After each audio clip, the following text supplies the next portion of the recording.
Okay, everyone, my name is Carrie Swore. I'm Chief Growth Officer for Urban Teachers. So excited to have folks join us this evening. This is a webinar that we're doing to do a Q&A with some of our assistant directors at each of our sites around the country. So I have Jay from Baltimore, Michelle from DC, and Ernest from Dallas-Fort Worth. And so we'll get into talking about the kinds of support that you get from the site teams during your residency or fellows, and at least in Baltimore and DC have provided some support to our alums. So we'll get them to talk about that as well. But the most we're going to talk about is definitely during the residency year when most of that support does happen.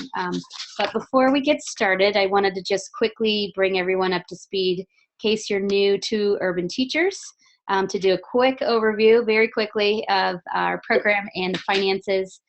Finances being the sort of number one question that most folks have. So everybody on the call tonight really understands what you're getting into with Urban Teachers. And we are coming into the final recruitment month. Our last final interview day, our last application deadline is May 1st. So if you haven't applied, we encourage you to do that very soon and hopefully right after this webinar. All right, so the first bar here is the recruitment. We do need folks to be college graduates by June to join our program. All 3 sites start in mid to late June, and you need to have your bachelor's degree. We prefer to have a minimum 3.0 GPA, though we are able to go down to a 2.75 for outstanding candidates and have a little bit more wiggle room with STEM backgrounds and who are already working with some of our school sites in DC and Baltimore. So if that's you, please still apply and we'll work with you. We're looking for folks who are results-oriented, resilient, reflective, have a growth mindset, and are willing to make this 4-year commitment to becoming a great teacher and serving kids in high-need schools. So if you're selected, we do have an online application, then a digital performance task, and then a final interview. And we do have many options still left here in April and early May to do it, including many virtual final interview days. So lots of opportunity and time to still do our application and selection process here at the end. So if you're selected, you join us for your residency. It's a 14-month experience where you're co-teaching with the host teacher's classroom. And so in most places you do get 2 different host teacher experiences. And I know some of the some of the assistant director or site support that you're going to get and we'll get into is around placement and working with your host teacher and host teacher placement. So we can get into some of those questions that you have about that. But that's part of the residency year. You're co-teaching while you're doing the bulk of your master's with our higher ed partner, Johns Hopkins University. You have to meet certain bars to move on every year. So you have to meet certain GPA requirements, meet teaching practice expectations, demonstrate high levels of growth mindset and professionalism. So our assistant directors are also part of if you have issues with any of those, you all are working with folks. But we're very transparent about the bars, the goals for each year of our program. So they would be working with you and making sure that you're meeting the standards that you need to each and every year. So we can talk about that tonight too. So if you pass through the residency year, then you are assigned to your first teaching placement. And our assistant directors are all involved in placement in both terms of residency and school placement. So we can talk about that as well. So year 2, you're a first-year teacher. And by design, with all that 1,500 hours of real experience, all the master's coursework, you're really nothing like a typical first-year teacher, much more prepared for the job. And that's the first year that you'll have students that you are in charge of. You finish earning the master's at the end of that second year. So you have 1 to 2 evenings of coursework to finish out that master's during that first year of teaching. Again, you have to continue to meet the high bar of GPA, increasing teaching practice expectations, again, demonstrating high levels of growth mindset and professionalism. Then year 3, you're moving on to your second year. This is when you get certified through us. So you get at least 2 certifications, so either in elementary or secondary English language arts or secondary mathematics and special ed. And if you're interested in a third credential, you can join us in Dallas-Fort Worth and also get ESL supplemental certification as well. So you can see for certification that bar is even higher. for the third year. So in addition to meeting that teaching practice expectations, growth mindset, and professionalism, you also have to demonstrate you can improve student achievement with standardized tests that they test all the students that you'll be working with pre and post. Then finally, you have one more year of service. Some folks end up being host teachers by this point.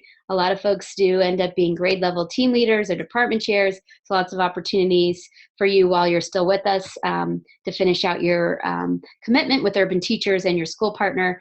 But your school partner is going to want you well beyond this commitment, and many of our folks stay beyond the 4 years as a classroom teacher. One thing I want to just circle back on at the bottom there, in addition to having the graduate coursework, our professors are also your coaches. So you get over 3 years of one-on-one coaching from your residency year and your first 2 years of teaching as part of our program. So a lot of support to really train you thoroughly. And then quickly, this is, I know, very wordy slide, but there's a lot of cost benefits to our program, so I want to make sure we don't leave anything out. Again, you can see that the year 1, year 2, year 3, year 4, like the slide before. So as part of our program, you get a $20,000 stipend to live on. We pay for your room and board for Summer Institute. They're at college dorms in each of the cities that we work in. You get health care through Johns Hopkins School of Education. You get all your books and materials covered for your graduate degree. You get that 36 hours of one-on-one coaching. You're eligible for federal financial aid. And at the moment, you're still eligible for Siegel AmeriCorps Education Awards. So we are waiting to see what happens with the federal government and AmeriCorps, but we're hopeful that AmeriCorps, we will continue to be able to offer AmeriCorps. And that is typically an award that's worth $5,700 that's given at the end of the spring for the first 2 years.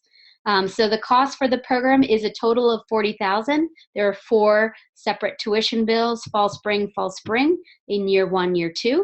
Again, you can work with the financial aid office at Johns Hopkins University School of Ed to get federal financial aid to cover all of those costs when you need them. So that's one of the great benefits of having Johns Hopkins as our master's partner. Starting in year 2, you get the full teacher salary and benefits. Again, continue to get the books and materials for the graduate degree, 36 hours of coaching. You're eligible for loan forbearance, so the loans that you might have gotten from the federal government, you wouldn't need to start paying them until year 3. Again, you're hopefully eligible for another Siegel AmeriCorps Education Award. And the second summer, as part of our program, you also get paid for that summer. Summer B is what we call it. And then moving on to year 3, again, full teaching salary and benefits, continue to get that one-on-one coaching, opportunities for additional leadership roles. So a lot of our folks end up being summer mentors, graduate assistants in the summer with our program. So lots of opportunities coming your way. Year 4, full teacher salary and benefits. Again, and then, low payment at that point. All of our districts and charter management organizations have starting salaries that are some of the highest in the nation. And almost all of them have pay for performance, which means they pay more for effective teaching. So that's a great opportunity for folks who come through our program.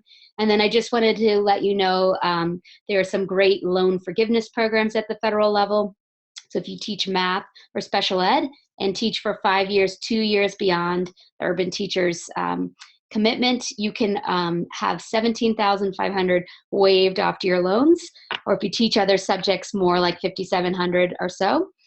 Folks in our program are also eligible for up to 2 teach grants. Those are worth up to about $4,000 a year. And then each of the states have some different programs. The best one is actually in Baltimore, in my opinion, the Janet Hoffman Loan Assistance Program. So some great opportunities in Baltimore to further bring those costs down. So hopefully that's a quick overview. We know finances are the #1 question that most people have. And later in this webinar, I'll put my email in the chat tool. We'll use the chat tool for Q&A tonight. So that you can follow up if you have any questions. And I know I did that very quickly, but I want to take advantage of having all of our assistant directors from Baltimore, DC, and DFW here. So I want to spend most of the time with them. And feel free to start queuing up your questions in the chat tool. And hopefully you can find that. But to kick off, I did want to talk about with assistant directors, like and I don't know what you all feel is the first support that you give, but I know a lot of the questions that we get from folks who are coming into our program and not started Summer Institute yet is around placement. So if you think that's one of the first things that you do help folks with, then maybe we could start there. Placement. You do placement for summer learning, so you could talk about that. Summer placement, resident placement, and first year job placement. Who wants to talk about the kinds of stuff that you do to help fit our residents with our school partners? Who would like to go first? I'll start, team. Okay, so Carrie is correct. We do three placements, and I think the word placement, and when you turn into a teacher fellow year one, we call it hiring. But if we call Summer Institute a placement, that would be accurate. So we pair you up with a Summer B participant, someone who is going into their first full year of teaching, and we pair you up with a summer school partner. And so in Baltimore, we have one summer school partner. It's called Bell, and they do a really great summer school for students grades K through 8, so both for elementary and people interested in secondary. We try to use our surveys to figure out, as well as your program of study that you select and that you're accepted into, to help figure out what kind of placement would be best for you and what areas you're interested in. We can't always guarantee that if you say, I want to teach third grade specifically, that we can place you in third grade, because it also depends on what our summer site needs and what our students need. But it is a balance. We try to find, based upon from your surveys and what you do share with us, one, a person to match you up with, and one, a placement that can help you on your journey to develop into the teacher that you want to be. The second placement we do is with your residency year school. We have almost like a speed dating experience where we share your interview, we share your resume, as well as you can interview with some of our potential partners who are interested in getting a resident in your program of study area. So if a partner in Baltimore, let's say Mary G. Faring needs an elementary teacher in the third grade, and we have elementary teachers that want to be in that grade level band, we try to match you with those principal partners. And that's a little bit more about how we know you, because at this point we've met you for a couple of weeks in Summer Institute. So we try to find principal partners that would work well with you, and then you do get placed. So a principal partner says they would like to select you because they fit their building, you go with what that principal partner needs. So there's, to be completely transparent, not a lot of autonomy in that first placement year. The third placement is what I call hiring. It's where you get hired as a full-time teacher. If your school that you've been working with in your residency year thinks you're a great fit for their building, they have a vacancy in a position, a full-time teaching position, and a school says, yes, this person is a right fit for my school, we want them, then your first you're first supposed to go to that school, because our goal is to create teachers who stay in a building to help retain great teachers over time. When teachers switch buildings, it does have a negative effect on kids. So our goal and our mission is to create teachers who stay in one building. However, if you're not a fit for that school, or there's not a vacancy there, and a lot of our schools, no teachers want to leave because it's a great school, then you do have some more autonomy, and we'll work together with you to find schools that are best fits for you and where you want to go in our district, and we'll help you get there along the way. So it's a little bit more autonomy, which is why we call it hiring versus placement, because we're working to find you a spot that does work for you. And I'll stop there and let Michelle and Ernest jump in. I know DC and Dallas might do things a little bit different than Baltimore. Yeah, thank you, Jabir. I'm happy to talk a little bit about what we do in Dallas-Fort Worth. Very similar to what takes place in phases 2 and 3 for us here in Dallas-Fort Worth, but for our phase 1, which is your initial resident placement. Just to give you a little bit more background here with us, our largest partner in Dallas-Fort Worth is Uplift Education. They're the largest charter network in North Texas. For summer school, we are the primary provider for summer school. So that means we are going to be running most of their summer schools and for their summer sites. So what's pretty exciting for those of you guys who are in Dallas-Fort Worth and for our residents who we have now is that they also work in pods, but we also have some classrooms where there's going to be a bit of flexibility for some of our incoming residents, depending upon their major of study. Their program of study. For example, if you were someone coming in with secondary math, there's an opportunity that we have for our folks who would have the opportunity to work in a pod with them and another resident under an experienced math teacher, but carrying more of the course load and give you that opportunity to explore different opportunities. So it just depends upon your program of study, but in terms of mass placement, it does come down to need for what our partner needs based upon your area of certification, and also fit because you'll be placed with one of your summer Bs, which is a rising fellow who are also going through the hiring phase. So it's a really exciting time because it also gives you the opportunity to work in a very small group with folks who you'll end up being, I call them my pod when I went through a similar program, who end up being some of your supports throughout the program, and you'll build a very strong relationship with those folks because you'll become very close.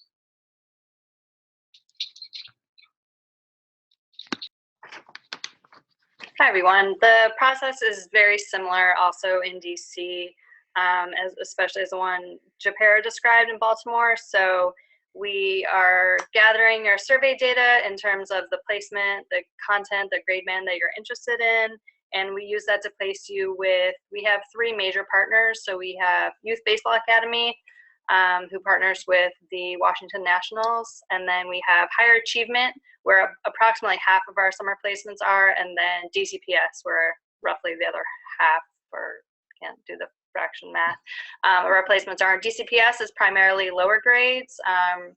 So if you're going to early childhood or elementary, then you're probably going to be working with DCPS. If you're going into the upper grades, this is a generalization, you'll be working with Higher Achievement. There are pros and I guess cons of working in both environments. If you're working in Higher Achievement, you'll have a summer B who is in the program already. So a fellow who's a little more familiar with the program, who's been through it. If you're working in DCPS, you're gonna have a highly effective teacher as your host teacher in the classroom. There's a little bit more variability of sites in DCPS, which in some ways is representative of the whole span of schools that we work in. With Higher Achievement, they're an amazing partner. You could look into them. You'll really get a sense of how to build a strong culture if you work with Higher Achievement. And then YBA, it's fun. It's math and science, and you're like out on a baseball field all day. So that's a really exciting placement to get as well. In terms of the residency, as Japera described, kind of like speed dating, but let's see, we have all your resumes. Our principals are chomping at the bit to get access to that.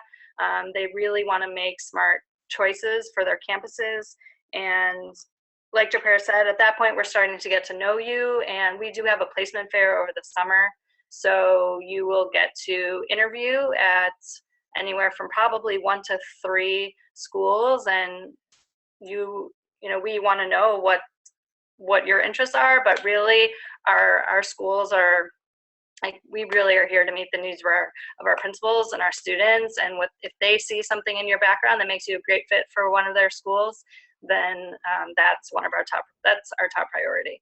So over the summer you find out your placement. And yeah, hiring, like Japera said, during the school year, the goal is to keep you at that school. It's kind of, you'll see a year from now, you will have been indoctrinated in the way of that school. You will be in love with the students at that school. You will probably want to stay at that school. You'll have a sense of what it takes to be successful there, but sometimes there isn't a placement, or there isn't an opening, or sometimes it really just isn't a great fit, or you realize you're meant to teach a different grade, and for a number of reasons you may end up, with our help, placing into a different school. But the goal is for you to fall in love and to stay at that one school for 4 years. And on the recruitment side, we definitely tell folks that we can guarantee they're going to be where they're needed. So that's what we say.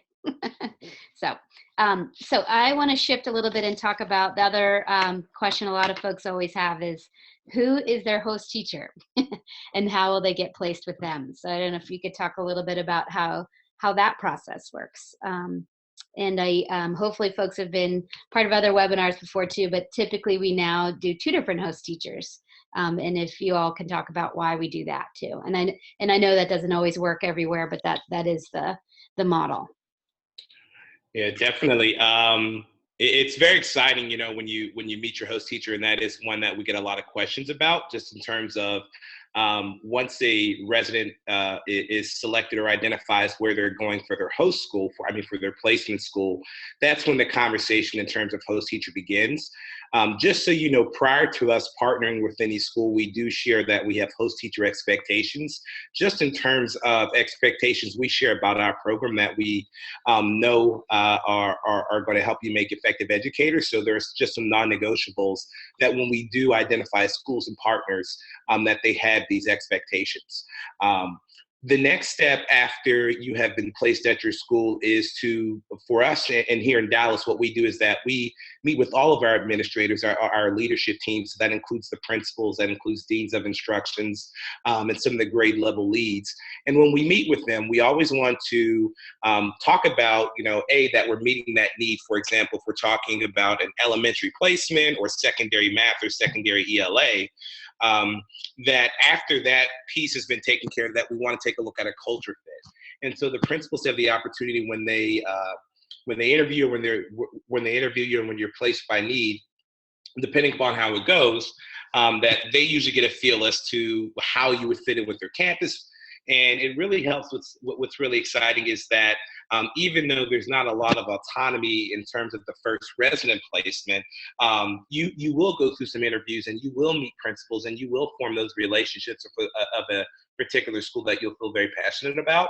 And that'll happen. So even though you may not have autonomy, you will still find yourself in a very good placement based upon fit and how you interview.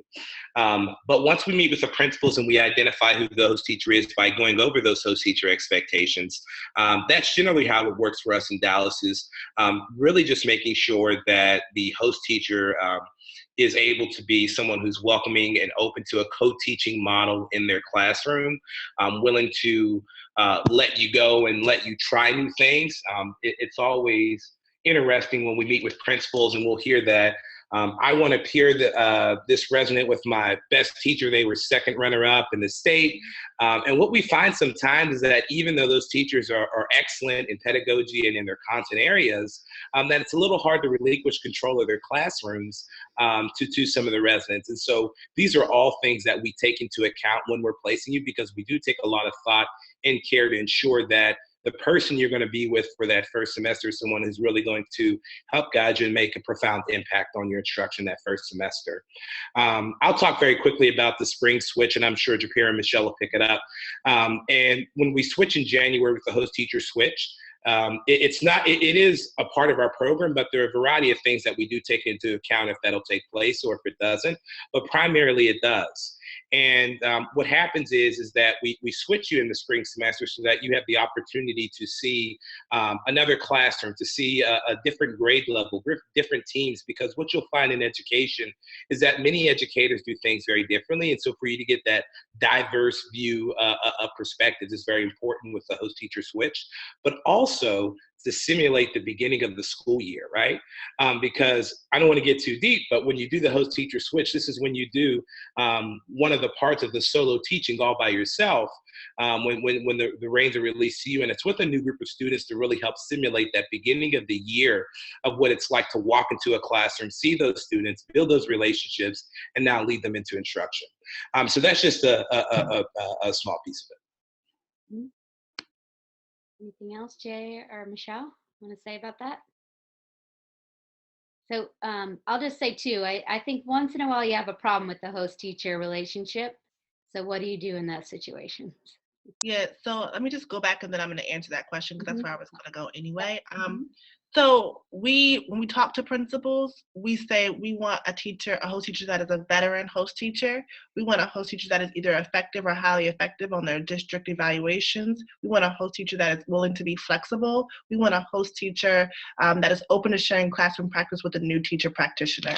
And what we found over the years is that we're getting closer and closer to finding the host teachers that really fit the needs of what our residents are looking for. There's also other problems, as you can imagine.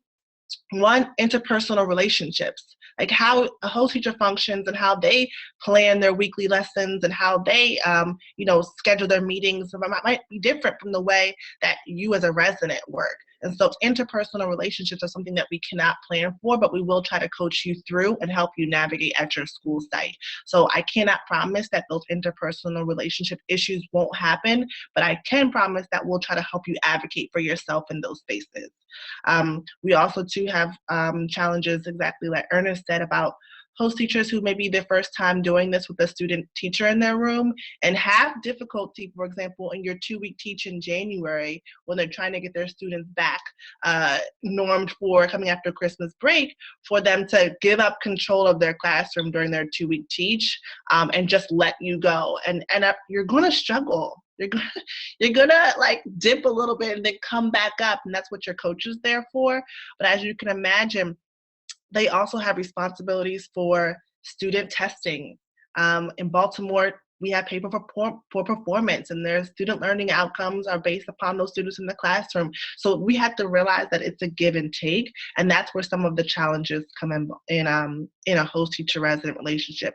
Last piece I will say is that in Baltimore, we serve all students, and we serve all students in all schools. And we have some really high functioning schools, and we have some schools that are on turnaround plans. If you know anything about Baltimore, you know that we're a district on the rise and working out some challenges. And so you may have a host teacher in a struggling school. If we had 100% great teachers in every school, then we wouldn't have the equity gap that we have. And so we're trying to find the best host teachers in the best schools to provide you the best experience possible. But please know, not every host teacher is the exact same, but we will definitely help you navigate those challenges. And we still, by far, at the end of the year, our survey data this year, I think 98% of our host teachers said that our residents made a positive impact in the classroom, and that they learned so much from our residents. So they definitely do value you and what impact you have on our students. And I think we're getting better and better at finding just the right fit for what we need for residents and host teachers. Yeah, the only thing I would add to that is, I guess, a reminder that not only do you potentially have a host teacher switch, so you have 2 host teachers in your residency year, but you also have a host teacher during the summer leading into that year. And then in terms of learning how to co-teach, there's a good chance that you will be a summer B with an incoming resident in your classroom. So you're kind of continuing that practice of co-teaching, potentially co-planning. And then also, similar to Japera, we tell our principals what we're looking for. And as we work with school partners longer and longer, they do get a sense of what the requirements are, what that really looks like in a classroom. But inevitably, a host teacher might not show up for work one year, first day of school, or like staffing changes happen and we don't get the host teachers we want, and you may end up, we have had situations where we've had a first or second year teacher, and you know what, there are great things that come out of that too.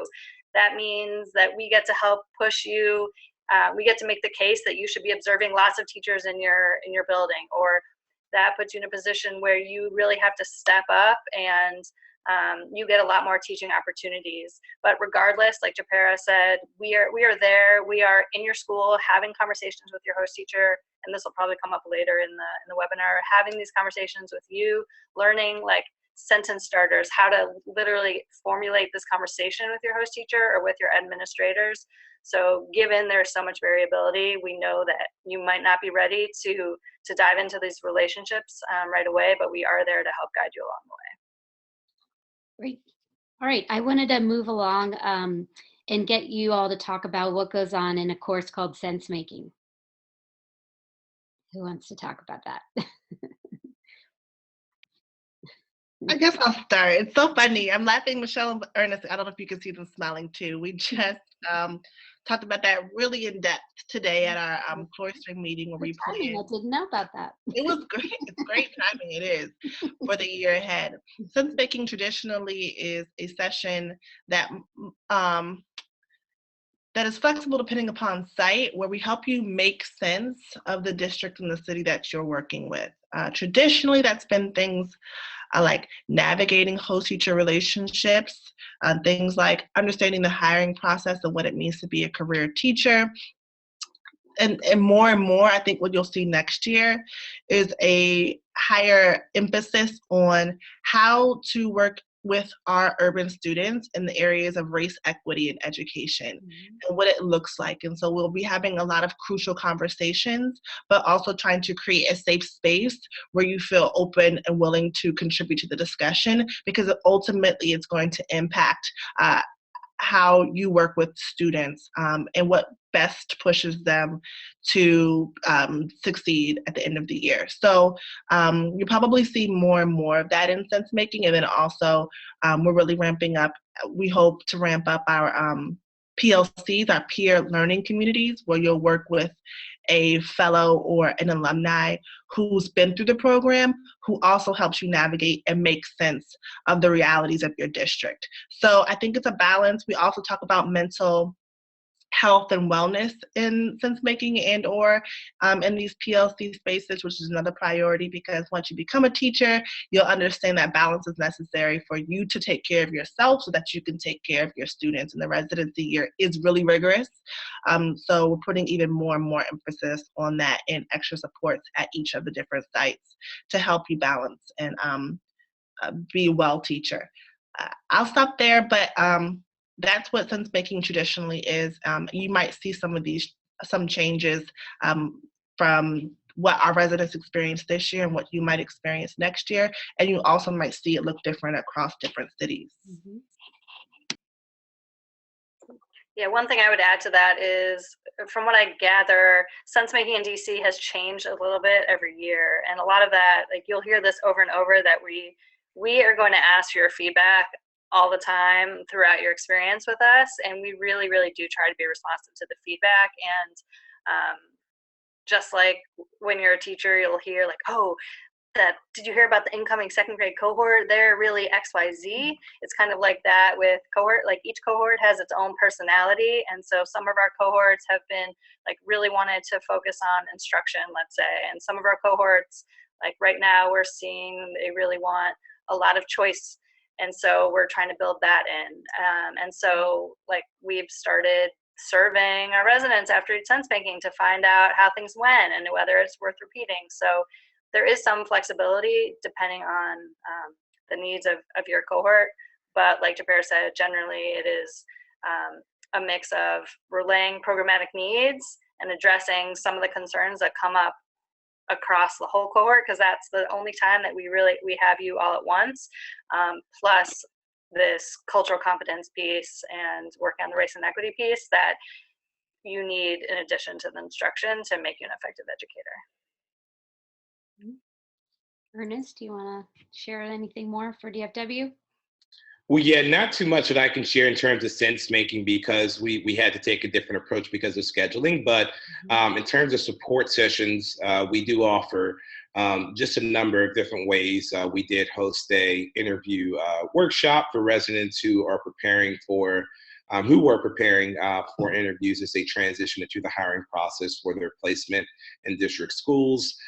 We also offered one of the things we wanted to do going into the holiday was to help students, go over a bit of just parent communication. That's something that we felt was important, since a lot of them were given the opportunity to communicate with parents. So just as topics came up, we did get some programming, but moving forward, we will have more Sensemaking sessions embedded in the schedule.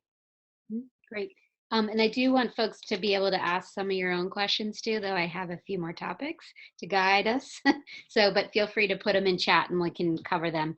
One thing I did want you to cover, is if somebody's struggling, and this could be as part of the teaching practice rubric, or you all can probably have many other ways that somebody might be struggling. I just wanted to have you talk a little bit about how they're just not left to work it out for themselves, that how, like, the role that you play in really helping folks who might have issues, whatever they might be, and how transparent we are when something like that happens about what they would need to do. Can you talk about that process in each of the cities? Yeah, I can say for just in terms of layers of support, you're going to have layers of support as a resident. And I'd like to talk about those. So just in terms of you, let's say as you start here in the summer, you'll have your coach who's really going to be there just in terms of helping you become more agile and better at your practice, and also being that person that you're really going to form a very strong bond with in a strong professional relationship. One who you can call just in terms of their ideas and others. You'll also have a summer mentor that will work with you just in terms of transitioning and other programming, and who's been in your shoes that can help you just with some of the things that just may arise as you move and you transition throughout during that year. And then outside of those layers, you also have your clinical faculty. Those are your professors who are teaching your courses, who are the folks that I give much credit to, because they're the ones who get the text messages at 11 o'clock, 11:30, midnight at night about assignments, and they answer, and so they're there. That depends on who your professor is, of course, they have to establish that.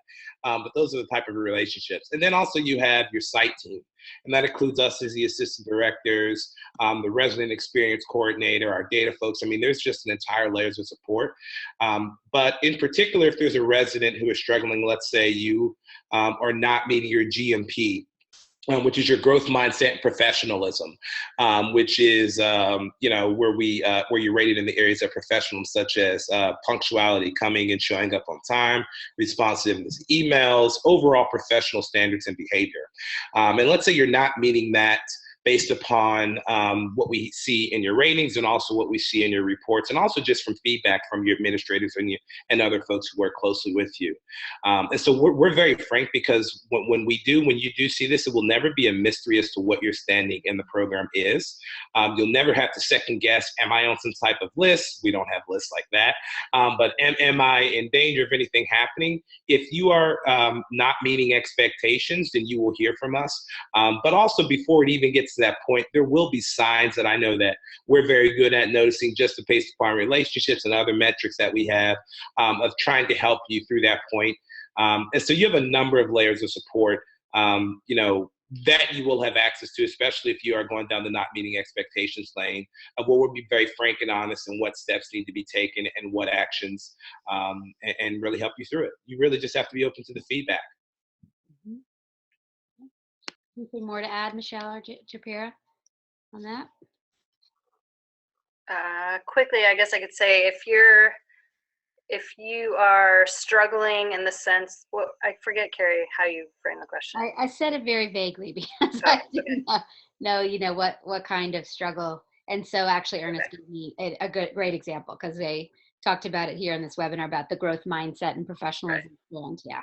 So So if you're struggling according to the way that you're evaluated, which would be on this rubric, where we evaluate your teaching practice and your growth mindset, you, like Ernest said, we are working to be fully transparent with you. And so there are reports that you receive.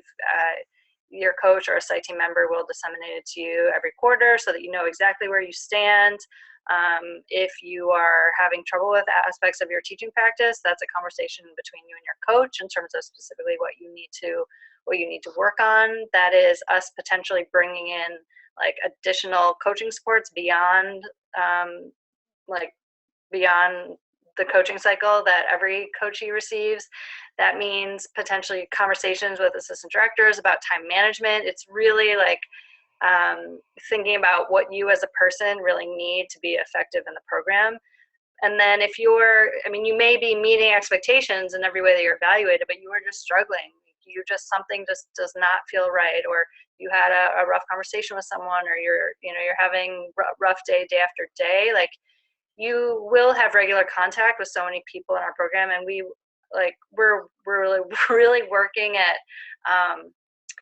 trying to get our residents to feel comfortable bringing that to us. Like there's a lot more conversation, honestly, in the program now about mental health and the importance of like our role in helping to make sure that you are feeling balanced, and like your role in keeping tabs on yourself and your peers. Because if, like Ernest was saying, if you're not in a good place, you won't do right, by your students. So kind of lost where I was going, but like there will be a lot of people around you to turn to and for you to check in with, and we don't ever want you to feel like you're out there on an island. Great. I will add one thing, Carrie. Yep.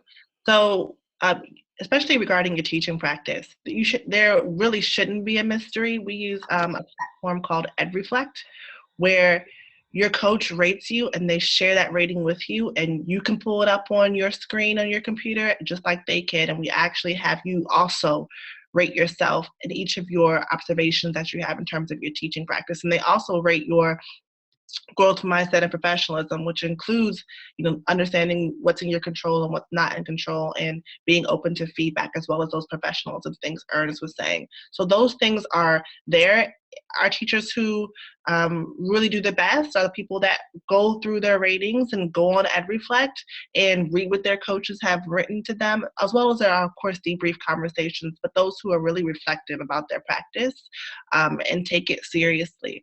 In terms of if you're not doing well, you're already reflective and there's areas of growth.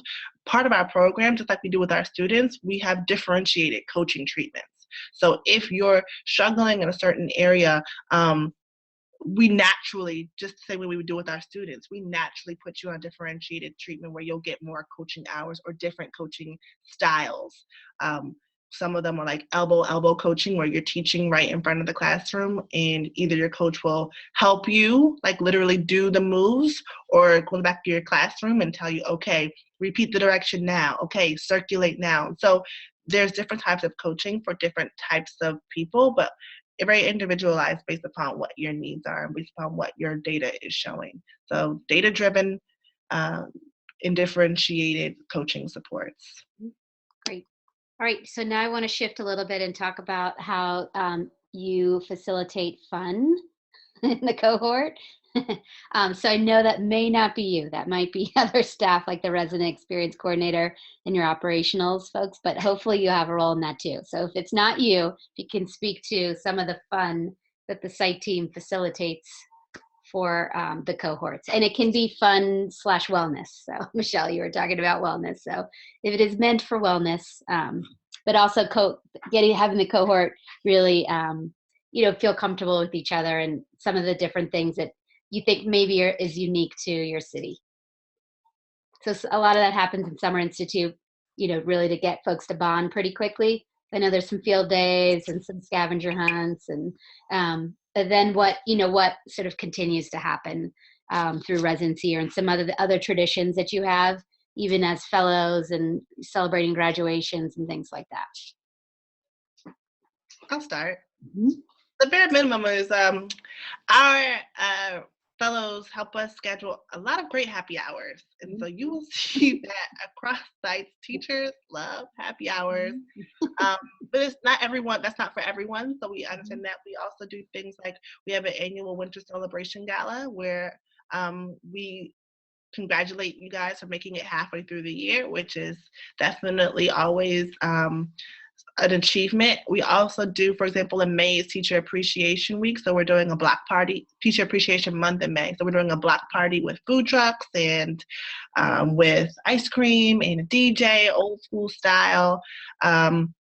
We do things like the graduation celebration where we all go and we have picnics together. We invite our family to come. We do, like, for example, in summer, we're big in baseball here in Baltimore. In football, really. Ravens and Orioles is like a cult here. And we do free Orioles tickets. We just try to, we do try to find ways to live up to our core value of fun and fulfilling lives.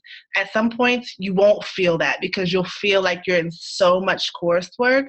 But we do try to insert pieces there to help you. You'll also form really great relationships with your peers.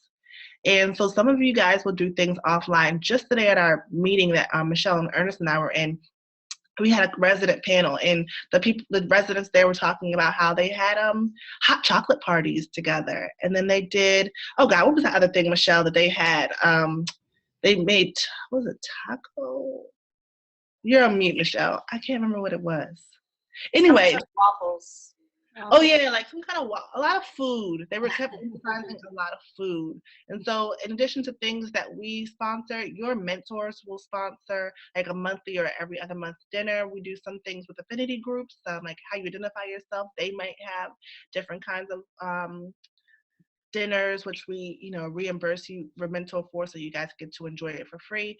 It's just all about what you choose to opt into and which communities you choose to participate in. Mm-hmm. Yeah, and just sharing off of that, a lot of the social things do start during Summer Institute. So, that is when you arrive here, you're probably eager and really excited to meet some folks. And so that, during orientation, we have a number of activities. I mean, I can honestly say you will be really tired, but you will be really excited just to form some of those relationships. And I was surprised how early they started. That was the thing, in 2 or 3 days, we had folks who looked like they were together forever. So you really start to see that bond take place. Just in terms of like other yearly events, one that we're coming 9 months we've been here in Dallas-Fort Worth. It's been a very exciting time, and we're looking to honor our residents at a special event in May. And just one that we're planning, which is really exciting, is just a appreciation event for them. We have a very great partner here, the Federal Reserve Bank of Dallas. And they have been very just very welcoming and letting us use their event space. So we're going to be using that event space just for a number of events, and just to really give the residents an opportunity to just wipe their foreheads and look forward to the next chapter as they start to move on. And so just a number of events that you'll see that pop up, and we're encompassing of all folks. So, we do have a lot of happy hours, but we also have study sessions, going to see movies. I went with a number of residents to go see Get Out. And so that was something, but but overall, it's a really good time, and you won't be bored. It pretty much is going to be up to you to opt out of what it is you wouldn't want to participate in. Mm-hmm. Great. Michelle? We have a lot of the same in DC. Let's see, happy hours, back to school. We have a few end of year events in the works that I don't want to mention just in case something happens. But Ernest, we need to connect about your end of year. I know Darlene is looking to plan something like that. We do have PLC outings, so that would be with the PLCs that you form over the summer. So that'd be dinner, or your little PLC will get to decide what sounds good to you. We also have affinity group brunches, have just started up this year. So we have had a men of color brunch, women of color brunch, LGBTQ brunch, and then I think we're trying to get, a few others going next year because it seems to be going well. If you come to DC, you will probably do a scavenger hunt over the summer, and you will do field day, as Carrie mentioned. Our ED, Jacqueline, is obsessed. It's like the one mandatory event that you're going to have over the summer is this field day, but it is, like Ernest said, a great way to bond with people in your cohort. One of our ADs also teaches hot Pilates, so a number of our residents have been going to her class, so that seems to be picking up steam in our cohort. And then we have like an alumni graduation celebration for folks who are completing the program. That's a really nice dinner every year. And then we just had a Grow Your Network event in DC where we brought in community leaders. We had like 18 education leaders from various fields, and you just come and eat and drink, and you get to meet all these great people and get their card. And one day, if you decide teaching's not for you, then you've met all these great people in DC, which really helps because it's a very small town. And And yeah, those are some of our events. Great. So I know you all talked a little bit about surveying, but I know each of your sites also has, in Dallas, you just have a resident advisory board, but the other folks have fellow advisory boards. So if you can just speak a little bit about how you really, even aside from surveys, really look to your advisory boards to raise issues and to work with you on solving issues that come up. And that, you know, as a sort of a leadership opportunity for folks in our program to really help urban teachers as we continue to grow into the future.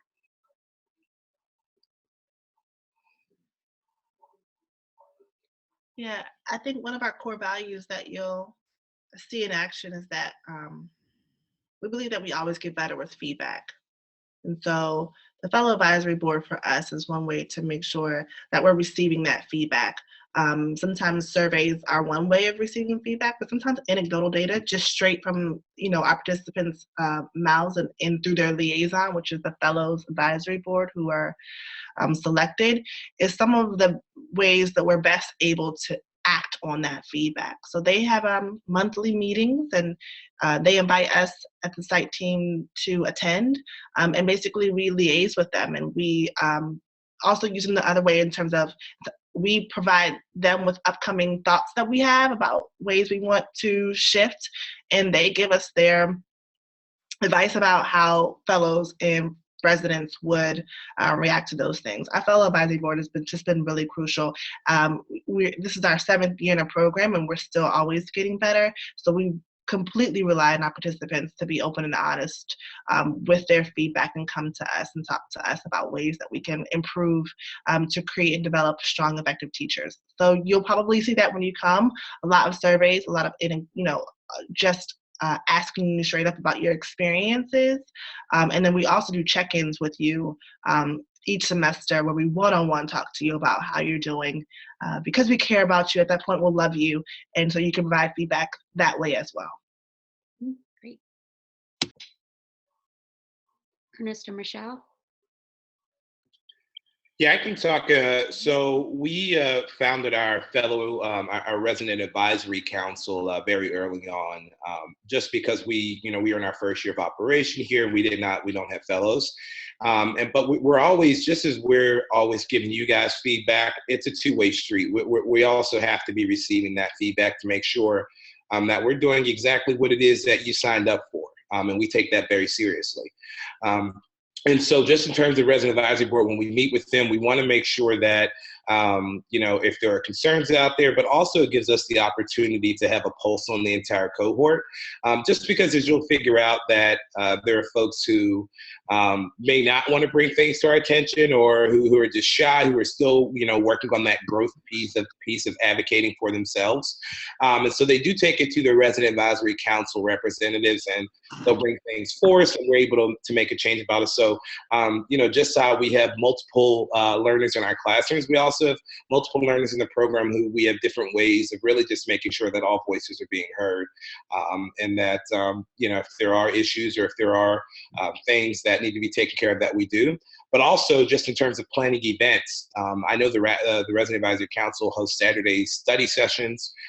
So I'll walk in the Market Center at times, and you'll see that the big conference room is just full of residents who are just relaxing, who, just come together, do some lesson plans, get some work done. And it's pretty full, so out of about 77 residents, I can walk through and sometimes see 20 or 30 people who've come together on a Saturday or Sunday. So just a number of events that they host to really to stay together as a cohort. And we did a webinar with, I think we had 2 or 3 FAB and RAB members from each of the cities, and those were great, and that's on our website too if folks want to take a look, and who didn't. So that was actually a really good webinar that we did with your resident and fellow leadership, which was great. So hopefully folks can see in the chat, I am encouraging folks to ask their questions as we're closing in on the end of this webinar. I will ask one more, and then we'll see if folks have any questions here. But if you could say why somebody should join your city. So we're still in the midst of recruitment with our last deadline, May 1st. So if you can sell your city to the folks who are on the call. And can we save Dallas-Fort Worth for last? Is that okay? Okay. So DC first, and hopefully the shortest, because you need the least. DC is DC. There's so much here to do. There's so much to expose your kids to. There's so much change that's happening. There's so many leaders that you just don't want to have to deal with. Just kidding. The FAB in DC said you could join a protest any day of the week. That's what they advertised. That's true, as long as you don't wear your AmeriCorps shirt. Okay. But it's just an exciting place. There's always so much to do. The students it's such a high need population here. I mean, that's true across all sites. But as our ED says, the smartest kids she's ever met have been here in DC. And yeah, you should definitely try to come see. Japira, Baltimore? I really like all the cities. So I'm always the wrong one for this. But I'm right outside of DC, born and raised, and then I actually went to school in the South, so very close to Dallas. So I love them all. But if you are pushing me in a corner to describe why Baltimore is best, why I've transplanted here and decided to have a family here, is because we call it Charm City, because it really is a city of neighborhoods. It's a quaint place that is more than just what you see on the wire.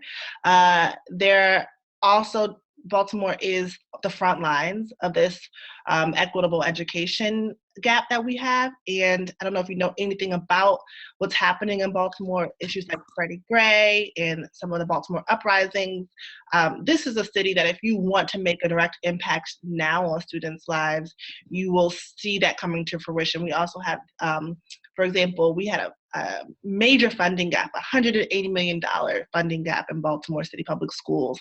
And we got to advocate to our governors and to our local politicians to #fix the gap so that our students can be a priority in city schools. And so, like, if you're really coming in here because you want to make sure you give students equitable education and be on the front lines of this work, the civil rights issue of our time, then Baltimore definitely is a city for you. But also, we do have a good time. Great. All right, Ernest, I need your biggest pitch. First let me give you guys some background. So I'm originally from the East Coast. I'm originally from Pittsburgh, Pennsylvania. I've only lived in Dallas since Carrie? I think you hired me, June 8th is when I got the offer letter. It was very quickly. But I always had this question in the back of my head, like, it's Texas. I've never lived in Texas. I've never lived in the South. If I move here, I'm going to fly home once every 2 weeks. I can't do this. But when I relocated to Dallas, it was probably one of the best decisions I've ever made professionally and personally. It's a city that is what you won't expect. It's a massive metroplex. The weather is fantastic, just in terms of there's no snowmageddon that I'm not worried about, but you do have beautiful weather, but also just the people. If you want a diverse area, it's something that I did not expect when I moved here, but it's a very diverse area, and the need here is great. You walk into some schools, you talk about some of the most vulnerable in our population. If you're running, when you have to be a student, we have a high immigrant population here in Dallas-Fort Worth, where you have students who are frankly scared, of what their future looks like, or if they even think they're on par to sit in a classroom with their counterparts. And so you feel this sense of urgency here. You feel that there are things that just even feel bigger than us at times, but you do feel very grounded in the work, and just the location and the people and just the overall mood of Dallas-Fort Worth is something that is contagious. And it's a place that I do plan on staying in for a very long time. Never thought I'd say that, but within just a couple of days of just being here, it is just a place that you fall in love with. Mm-hmm. Sorry, I have to add, you can live well for cheap.